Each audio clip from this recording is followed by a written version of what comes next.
you are watching this video, you've been recruited.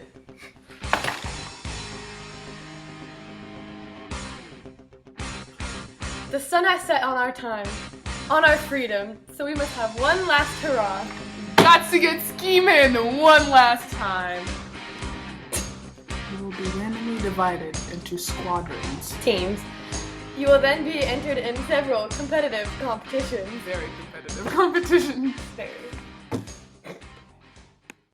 Competitive competition numero uno. Volleyball, but not just any kind of volleyball. Water balloon volleyball! Yeah, I just had a seizure. Yes. Okay, on to the rules. So initially you guys will be split into 4 teams. And so, thank you. And so, but for volleyball, you're going to be split on like 2 sides. So it's going to be like 2 teams per side. You feel? This is the net. Okay. This is where it gets interesting. Interesting. So each side will have 4 towels to themselves. So there's that graphic. And so, and each side will have their 2 corresponding colors for like water balloons. So water balloons, yay! There'll be like 40 in each of these, I think, is what we decided on. And so, basically who wins is whichever side has more balloon pieces of their balloon pieces on the opposite side. So like, let's say this is the red and blue team, and this is the green and yellow team. If the red and blue team have more red and blue pieces over here, then the green and yellow team have their green and yellow pieces over here, then they will win. Okay? Okay. I'm sorry, who will win? So if the red and blue team have more popped pieces of red and blue balloons, then the red and blue team will win. Okay. And so how this works is that each side has throwers and returners. And so the thrower's job is to continuously throw water balloons on the other side. So it's kind of different from volleyball in the aspect that something's all like there's going to be kind of mass chaos. So there's like not one ball, it's like 100 balloons at once, but that's an exaggeration. And so the returner's job is 2 or more people will hold towels to catch balloons, and then they'll like stretch the towels to launch them over the net, and we will demonstrate what that looks like now. So you'll have like your towels like this, and then there'll be water balloons coming over, and you try to catch them in this, and so then you spread them out to launch them back over, kind of, you know? Yeah, that is a hard game. Yeah. Competitive competition number 2! In the summer of 1839, the great sport of baseball was invented. And 177 summers later, we tweaked the rules. So again, we're going to split the 4 teams into 2 teams, sides A and B. And we'll play for 4 innings, possibly 5. Team A will go up to bat first, and Team B will play the field. And the basic baseball rules apply. 3 strikes, you're out. 3 outs, change sides. The only variation is that batters and runners can stay on base as long as they want. So multiple people can be on one base at one time. And who wins is whichever team scores the most runs in like 5 innings or so. Wait, so I could stay on first base as long as I want? Technically, yes, but the way that you guys score points is by getting runners through home base. So it would benefit your team to have people try to run as much as they want, but they can stay if they don't want to move. Cause Yeah. I relate. We're doing a twist on Twister, and I'm disgusted at myself for recognizing and using that pun. Mm-hmm. Yeah. So split the 4 teams among the 4 tarps, and it'll be like, you know, the Twister things, you know, so it's like the 4 green and then the 4 yellow, you get it. So 1 representative from each team goes head-to-head with another member of every other team for 2 minutes. So there's going to be a red player, a blue player, a green player, and a yellow player playing at once for 2 minutes. And so the basic rules apply. Whoever slips is out, and then the teams just need to keep track of who's out and who has stayed on, basically. And whoever wins is the team with the least amount of people to slip. And so there'll be 4 games going at once, you know, so there's going to be game 1, game 2, game 3, and game 4 going on at once. And so, like I said, the 4 players will play for 2 minutes, and then a new player will sub in for all of these. So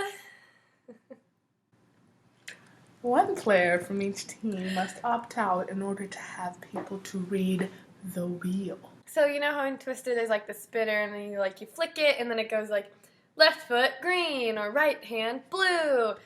We need someone from each team to read that because there's only 2 of us and there's many of you.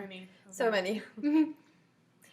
So each tarp will have like a designated order, you know? So like maybe one tarp will be like the red player goes first, the blue, and then the green, and then the yellow, and then another one it'll just shuffle up, you know, because if y'all moved at once, that would look kind of weird. But funny. But funny, but weird. And that's not how you play Twister. So those 3 games are our headliners, but let's explain what you shall do in between cleanup and all that. So there's going to be a host of mini games for you guys to rack up as many points as possible, because whoever is in the most The team with the most points. Thank you. Will be put at an advantage for our grand finale game. It's a surprise. Surprise, because everything's a surprise with us. But don't worry, you'll be back home by curfew. These games include Pong toss, glow ring toss, life-size Connect 4, and glow stick bowling. So pong toss, it's basically water pong, except for instead of using water, there are point values per cup. So, like in each of the cups, it'll be like 5 points, or 10 points, or 25 points, or whatever. set up in a triangle. Set up in a triangle, because triangles. And the 2 teams will go head to head and try to rack up as many points as possible, again. And who wins is whichever team has the most points at the end of the mini game. Ta-da. So, glow ring toss. You know those like glow ring necklaces things? Yeah. So we're using those. Teams will throw those around and try to get it to hook around like 2-liter bottles of soda, you know? At the quarter carny kind of. And so but the only thing is like distance will get you points. So you can stand 1 foot away and that'll get you 1 point. Or 5 feet away and that'll get you 5 points. Or 7 feet away, that'll get you 7 points. 7 points? Yeah. Ta-da. And who wins is team with the most points. At the end of the minigame. Ta-da. Life-size Connect 4. You're playing Connect 4, which I know you all know how to do. And the winner is whoever connects 4 first. Shocking, right? Finally, we have glow stick bowling. We do. We fill regular water bottles, or just have them, and then we put glow sticks in there, and it's basically like bowling, and you keep track of the amount of pins you knocked out, and the winner is whatever team knocks down the most pins Ta-da. at the end of the minigame. These are pretty easy. The only thing is that there's gonna be like a leaderboard basically. So for each of the games, it'll show like it'll say like pong toss, and then it'll have like red team, blue team, green team, yellow team, and so you guys will mark down like your point values for each of the games that you complete. It's gonna be lit. It's gonna be lit. Ladies and gentlemen, this is no light matter. We do not want any absentees. Not a single one. Every man must be accounted for. Every single one. And leave no man behind. So basically finish your summer reading. Please. And we need to too. And clear your schedule for the night of August 13th, 2016. Let's have a serious talk. Do not dress cute. Do not you dare. This is not a place to go and dress cute. This is not the plaza. We are not going to be dressing cute. Why not? Guys, there is going to be food coloring and shaving cream and water, and you're just going to get so messy, and I don't want any of you guys' cute clothes to get messy, because that would really suck, and I don't want to be blamed for that, you know? And So, and also bring a change of dark clothes for the grand finale. Contact us regarding information for the night of August 13th, 2016. do you see